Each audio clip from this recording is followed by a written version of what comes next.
अस्सलाम वालेकुम दोस्तों ख्वाजा आसिफ साहब की जो गिरफ्तारी है ना, वो बड़ी देर से मुतवक्का थी।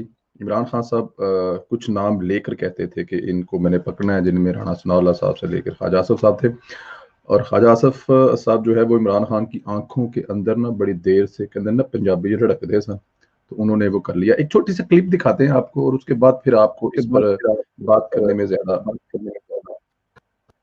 ख्वाजा आसिफ का जो केस था वो बड़ा अजीब सा केस था कि वहाँ पे कि जी ख्वाजा आसिफ साहब एक कंपनी थी दुबई की जिसमें वो नौकरी करते रहे and he was defence and foreign minister of Pakistan.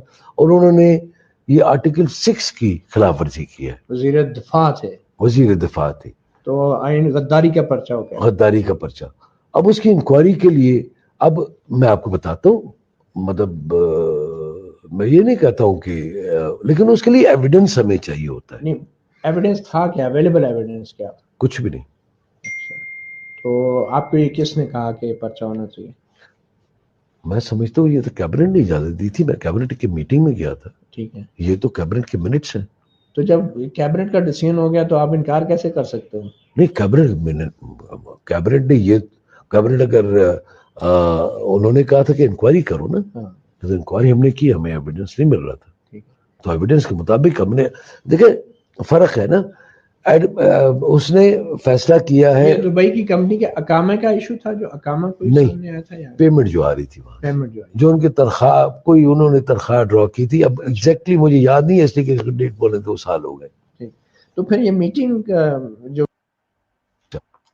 अच्छा, ये आप सुने इसमें जो बशीर मेमन साहब हैं, साबिक डीजीएफआई, वो फरमा रहे हैं कि उनको स्पेशल बुलाकर कहा गया कि इन पर गद्दारी का आर्टिकल 6 का मुकदमा, जो पाकिस्तान में अब तक सिर्फ एक शख्स पे वो साबित हुआ है, परवेज मुशर्रफ है, कि ख्वाजा साहब वजीर दफा रहे हैं और दुबई से वो पैसे लेते रहे हैं, उनकी तनख्वाह दुबई से आती रही है और इस बात पर उन पर गद्दारी का मुकदमा दर्ज करें।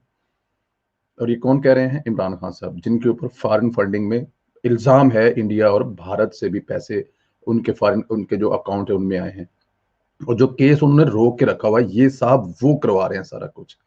और जब उन्होंने नहीं कहा, उन्होंने कहा बशीर मेमन साहब ने, हमने इसकी पूरी इंक्वायरी की और इंक्वायरी में हमें ऐसा कुछ नहीं मिला और हुकूमत के पास कोई ऐसा सबूत नहीं था, और हमें ये कहा गया कि आप सबूत भी इकट्ठा करें, आपकी केस भी बनाएं और आप इनको पकड़ें भी। ऐसा कुछ भी नहीं किया जा सकता था, क्योंकि ना कुछ सबूत था और ना उसमें कोई ऐसी चीज थी। ये आपको डीजीएफ, जो आपको वो डीजी बता रहे हैं, जो साबिक थे, जिनके हाथ में थे सारा कुछ, ये कर रही है हुकूमत। ये वजह है ख्वाजा साहब को गिरफ्तार करने की। पहले भी कोशिश की जा सकी थी और अभी भी आप देखेंगे ख्वाजा साहब कुछ दिनों में बाहर आ जाएंगे, क्योंकि अभी भी उनके खिलाफ ऐसा कुछ होगा नहीं। उनके चेहरे का सुकून बताता है, जितने वो पुरसकून होकर गिरफ्तार हुए, जितने वो पुरसकून होकर कल कोर्ट में गए, और जो अभी उन्होंने मीडिया से बात भी की है, कहीं से भी नहीं लगता कि ख्वाजा साहब ने कोई ऐसा 2 नंबर काम किया है। हाँ, 2 नंबर इंसान ने पकड़ा जरूर है ख्वाजा साहब को, लेकिन वो ज्यादा देर चलेगा नहीं, क्योंकि 2 नंबरी जो है ना वो बस रास्ते में रह जाती है। लेकिन इमरान खान साहब को सोचना चाहिए कि वो इस मुल्क की खिदमत करने आए हैं या अपोजिशन को पकड़ने आए हैं।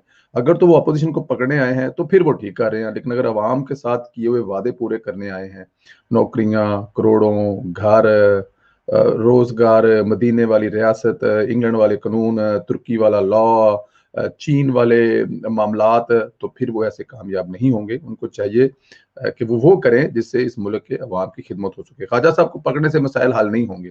अगर आप 10 और भी पकड़ लेंगे तो मसाइल वैसे के वैसे रहेंगे, अवाम के मसाइल कुछ और हैं। ख्वाजा साहब इंशाल्लाह जल्द सुरखरू होकर आएंगे। ये आपने सुन लिया कि ख्वाजा साहब पर कोई केस नहीं है। दोस्तों, ख्याल रखें अपना।